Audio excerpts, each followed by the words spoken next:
Hey guys, what is up? Welcome back to another F1 League Racing video on my channel.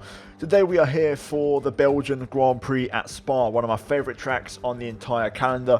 But before we jump into it, if you missed the previous episode at Hungary, then go check it out, guys. I'll leave a link up in the top right hand corner of the screen, so go check that one out before we jump into this one, because there might be some spoilers up ahead. So yeah, give it a watch. To be fair, the last episode was insane. I think the closest qualifying I've ever had, period, maybe even ever. I do recommend go watching it, guys, especially by far the closest qualifying I've ever had in an online race for sure. So definitely go watch that episode. But today we are here at Spa for the Belgian Grand Prix, and it's one of my favourite tracks. Along with Suzuka, it's in my top two, and I'm really looking forward to this one. But realistically, I wasn't able to get as much practice as I would have liked. I tend to struggle for pace a little bit around here. It's not my best track in a competitive aspect. But having said that, we're going to jump into things and see how it goes. If you guys are going to enjoy the episode, leave a like, subscribe for more. It really helps me out, and let's get the episode underway. Now, real quick, before we get into the action too much, I do want to mention once again there's no game audio. I have fixed the problem though, so for the next one, you guys will have engine sound, so bear with it for today's episode. With that said though, we're jumping into things here, and you can see it's absolutely hammering it down. The rain was really intense, full wet tires, and all my practice was done in the dry, as was everybody else. So it was all about just trying to get used to the conditions.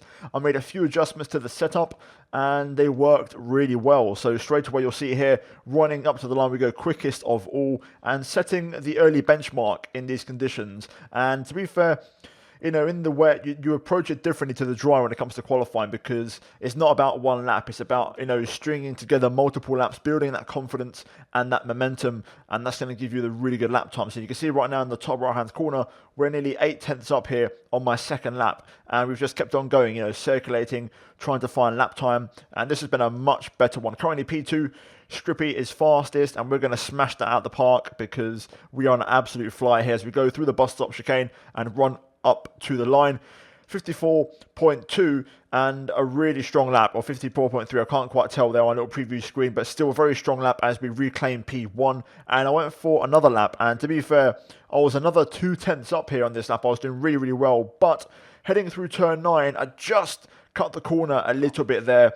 Lost the back end on entry, and I tried to correct it, but unfortunately I wasn't able to. So a bit of a shame I wasn't able to make that one stick, but 2/10 up, that lets me know that there's at least 2/10 on a clean run, which is really important information. So moving on to my next run, a fresh set of tyres, and you can see here I was able to go purple in the middle sector. Lost a little bit of time in sector 3, but I managed to get that look back a little bit through the bus stop, and we improve ever so slightly in our lap time. Still P1, nobody's been able to beat us, and then we move on to the next lap, and with about 1:20 to go, this is a really strong lap actually. Currently P3, Pablo Fuentes or Norbert Jacob in P1, Scrippy in P2, but again, we're on course here to improve. 2.5 up, running up to the line, and we are going to smash it out the park once again as we go quickest of all with a 54.0. Now, I knew there was a 53 in there somewhere. This lap was, no cap, the best lap I've done, I think, maybe ever. This qualifying lap was insane. I was able to go just about flat. There was a very small lift through a rouge, but you're going to see the delta in this lap, how we just start to find time. I'm currently fastest, and now heading into Les Combes, braking just before the 50-meter board in the full wet, throwing the car in, using the curbs, and just finding that confidence in these conditions, nailing that right-hander there, and making our way down towards turn 8. I'm only half a tenth up so far, but still it's a good start to the lap. We keep it very nice and tidy through there, easy on the power, and now down towards turn 9. I actually nailed this corner. I've got really good drive as well, and that is going to push us almost a tenth up as we head into a pull-on. And again here, a little downshift, a little lift, and I'm carrying all that speed right to the edge of the curb, trying to maximize it, and now making our way down towards the Fania chicane. 5th gear, throw the car in, try and be patient, trying to use too much of the inside curb on the right-hander, use a lot on the left, and look at the time on the Delta as we shoot up here, and we also, for good measure, nail Stavlo 1 and get great drive out of there, and also Stavlo 2 as well, heading onto the back straight. purple in the middle sector, and you can hear my reaction in the background. I am very surprised. This has been insane. I'm trying to make sure the ERS lasts. You can see in the bottom right, we're running it very, very thin. And now heading into the final chicane here, into the bus stop, just making sure we nail the braking and don't overcommit. And we do a really good job of it, getting a really clean line. And then the power out of here, you can hear my reaction. Yes. Yes. Wow. Unfortunately, it's a shame there was no engine sound, because if there was engine sound, I would have let you guys just hear the lap, you know, by itself. So you won't really appreciate it, but that lap was perfection for me. We get pole by nearly 0.4 of a second. We dominate, and I was so quick. The only man in the 153s, and we out-qualify all of our rivals, and a really great session. By far my best ever qualifying in any league race. The way I just kept on finding time every single lap, and the way I nailed that final lap under pressure, I was really happy. Even if the lap didn't happen, I would have still got pole with my previous lap anyway, but the fact I was able to improve even more really helped me, give me that confidence that I needed, because my pace in the dry hadn't been that good, but in the wet I seemed to be flying and really be fast, so that gave me a lot of confidence heading into the race. But in terms of the grid in itself, we secure yet another pole, back-to-back poles after the one in Hungary as well. Pablo Fuentes gets second ahead of Paris. Scrippy, Warren, Cryzix, my teammate Florian in P7. Josh, Brownie and Fela round out the top 10, and then it's Christian Sandel and Michael Tanitza at the back of the grid. So there you go, there is your top 12, and we can now move into the race. Here we go then, getting ready for the start of the race. At the end of the formation lap, making sure everything is good to go, and we're all locked in. The last couple of races, I've gone for the regular strategy of starting on the softer tyre and then moving on to the slower one. But for this one, I'm going to go the other way around, because it's bit me in the backside. So we're going to start on the slower tyre today. We've got Pablo Fuentes on softs behind us as we get ready for the 5 red lights here at Spa, and it's lights out and away we go. It's not the best start off the line, but Pablo gets a great launch on the soft tyres, of course, into turn 1. I try to keep it nice and tight and then give him a bit of a squeeze onto the curb, but, you know, Pablo hangs in there as we go into a bit of a drag race. My tyres are freezing cold, by the way, because there was a bit of a delay on the grid. So we had to sit on the grid for a long time, and because of that I got some really big understeer and no grip or confidence through a Rouge and Radeon, so I wasn't able to make it stick. We've got Paris right behind us as I'm getting a toe on Pablo Fuentes here into Les Combes. It's pretty close. I'm going to try and go back down the inside. Paris tries to swipe back, but we managed to hold it and hold on to P2. We do, and a really crucial move that, because Paris is my main championship rival, so we need to make sure we keep him at bay. But Pablo Fuentes will take the lead as we drop down to P2 as expected on these tyres. Heading through turn 9 though, I get a bit loose on entry there, and that loses all momentum, and you can see Paris gets the run. Yellow flag behind, and crucially, just as we head to Pouon, Paris makes the move, and there's a safety car, and I was really annoyed with that one. You can hear in the background. I wasn't happy with that, because, you know, I wish that safety car had just come out a couple of seconds before, because I would have held P2, but unfortunately it had to happen just as Paris overtook me there. But again, my mistake. You know, I lost the back end into turn 9, and I had been struggling with that corner all weekend long. But either way, we skip to the end of the safety car period, and we're going to crack on with the race. So Pablo gets away with the restart, or Norbert Jakob, whatever you want to call him. Paris, P2, trying to follow him here, and we're trying to get onto the pace. My tyres aren't super perfect in terms of temperature. We're a little bit off, so I've got to be careful. But at the minute, Paris seems a lot quicker than me. I knew I wasn't particularly fast in the dry, and it was going to be about damage limitation. So I was fully expecting to maybe be in trouble this stint, so I wasn't too worried about that. It would have been nice to have been ahead of Paris, you know, but unfortunately my mistake did cost me. Heading on to lap 5 though, going through Malmedy, we pick up our second warning for track limits. Bit of a silly one from me there, and already on lap 5 we've got 2 warnings to our name, which is very frustrating. On to lap 6 though, we set a new personal best, and to be fair, you can see the gap to Paris. I'm just outside of a second, and unfortunately I wasn't able to get within DRS, which was really frustrating. I was really hoping to be within DRS, but it wasn't possible, and I was pushing as well. I was really working hard, but I just didn't have the pace as Pablo Fuentes pits. And we're going to move up to P2. Paris will take the race lead. We set a new personal best, and Warren's behind us. So we're in a bit of a Red Bull sandwich at the moment as it stands, and both of them are probably quicker than me at this stage. So I'm just trying to hang in there and roll with the punches. I'm not able to get within a 1 second window of Paris, which is quite frustrating. But heading on to lap 9, my teammate Florian crashes and retires from the race on the hard tyres. He had no grip, lost the back end. But that incident is going to trigger a second safety car, and I react quickly. I'm going to go into the pit lane because, again, it's a free stop. You may as well take it. And I'm going to gamble and go for soft tyres here. It's a roll of the dice. We're going to try and see if we can make it work. It's going to be very, very marginal for tyre wear at the end of the race. Paris pits, and he's going to go on to soft tyres as well, it looks like. So we're going to get one of the last pit boxes, which is great. Soft tyres at the ready, and hopefully we don't get held up here if possible. Oh, we do get held a little bit there. My fault again. I think I missed my timing, which is a bit of a shame. I think I missed my gear shift, and also the game held me for no reason, and that meant that Padlo Futas actually rejoined and split both of us. So Paris managed to make the overcut work, which is really frustrating because now that Paris has soft tyres, I know he's going to pull away. I can't fight it because he's got a clear start, and Padlo is splitting both of us, which is really annoying to me. So the timing just hasn't worked out this race. The timing of the safety car in the first lap, and then also the timing of my pit crew letting me go, and the whole thing didn't really work out for me. So a bit of a shame, but again, also my mistakes in that as well. Either way, we get underway for the restart here, and we've got Christian Sandell in the lead for Ferrari. Paris all over the back of the Ferrari driver, and we're all behind Padlo. So we're going to try and get past here if possible. Scrippy behind us has a 3-second time penalty, so we haven't got to worry too much about him.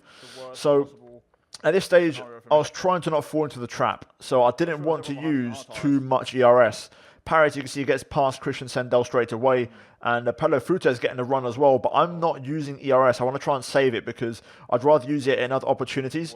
Christian Sandell well off the pace, and we're going to also get by here through Malmedy, getting the drive on the fresh softs. We're going to go down the inside into turn 8, and it's a very straightforward move as we move up into the top 3. So there we go. We've got past that bit of the traffic, and you can see what's going to happen. Paris is already a second clear of Padlo, and he's just going to race away into the distance. So I've got to try and get past Padlo Futas, who is very quick as well. Remember qualifying, he was in P2. I've got to try and get past him and get onto the back of Paris. You can see he's actually out of ERS. His light is flashing red, and I've got 70%, and that is where not using the ERS on the restart really helped me. So I know I've got the advantage because I could see his light flashing, and you can see now on the pit straight, look at the speed difference on the straight. We walk past and move up into P2. So we're ahead of Padlo for now. I was a little bit concerned about him re-overtaking me, but because I know he's got no ERS, there wasn't much of a threat. I've got as much ERS as you like, so I can stay ahead quite comfortably. And yeah, you can see he's tucking in behind. I thought he was going to get me, but then I started to pull away on the straight because I've got so much more ERS, and I can just push on as much as I like. So we're now at P2.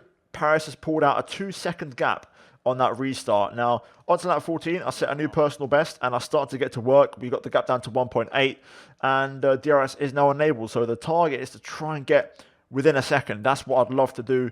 Onto lap 14, the next lap, you can see the gap is back up to 2 seconds. But we're going to keep the pressure on. I'm going to try and work hard. And to be fair, that's what we did. Lap 15, now you can see the gap is down to 1.8. And we set another personal best, 1.7 there briefly. And what I noticed was actually I was quicker on the soft tyres. So in the first stint, it was the other way around. I was slow on the mediums. But on the softs, I had more pace. And I was starting to catch Paris. You can see the gap down to 1.7 again here. Onto lap 18, briefly there, 1.6. And then the very next lap, 1.3. We really gained a lot on that lap. And we're starting to get closer and closer now to the Red Bull driver. But the laps are starting to run out, and my tyres are also starting to run out as well. You see the gap there, 1.0 across the line. We're getting very, very close now at this stage. But it was around now, lap 20, where the tyre wear was making it really, really hard for me to catch up. We both had identical ERS, and yeah, I was struggling with tyres a bit.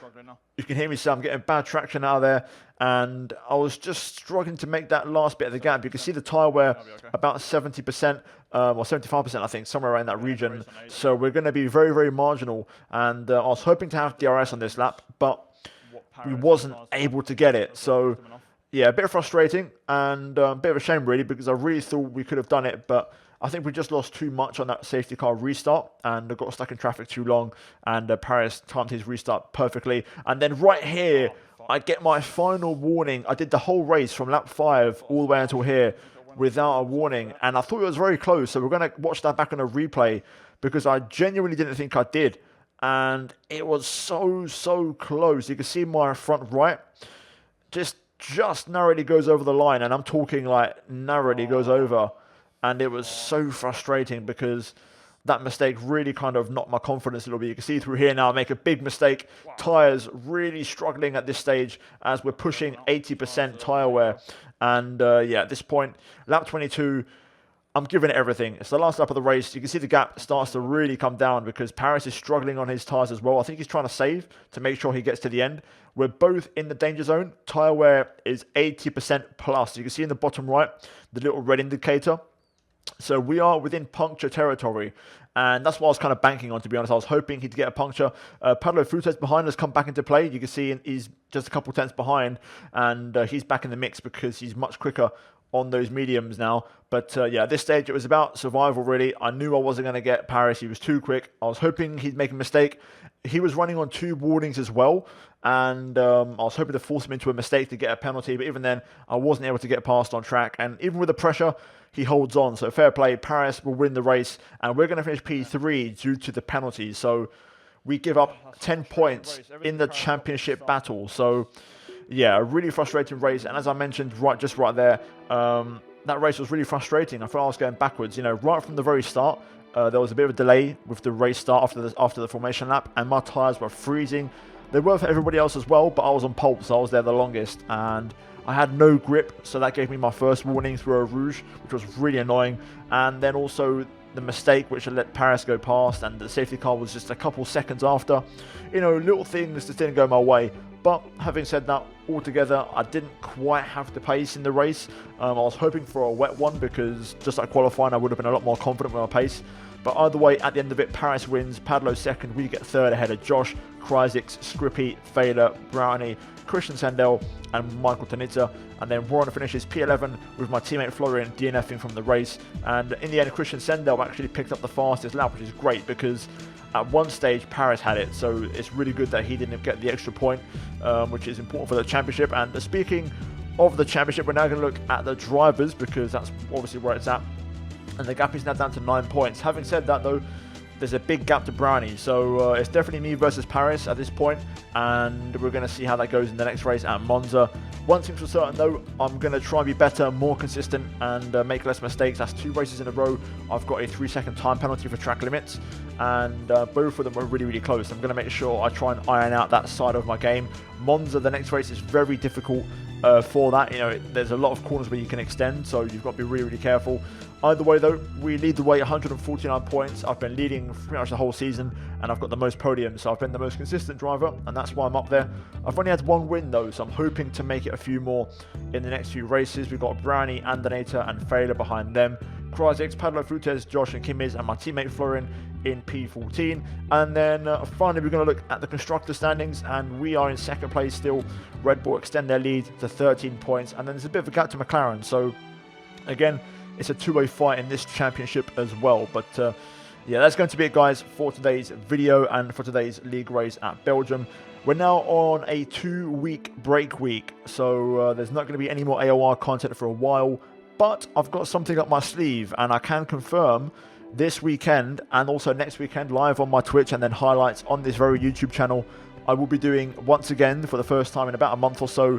I'm going to be going back to AOR, so it's going to be really exciting. The most competitive league, I think, anywhere with, you know, F1 Esports drivers, and that's going to be a real test of my pace. So I'm looking forward to it. So 8 PM, or should I say actually 7:30 PM UK time on my Twitch this Sunday, guys. A link in the description down below. Go check it out. I'll be streaming live, so go check it out, and hopefully you guys enjoy it. But if you guys enjoyed this video, leave a like, subscribe for more content like this, and finally check out the 2 videos on screen right now. And I'll see you guys next time. But until then, take care, and it's goodbye from me.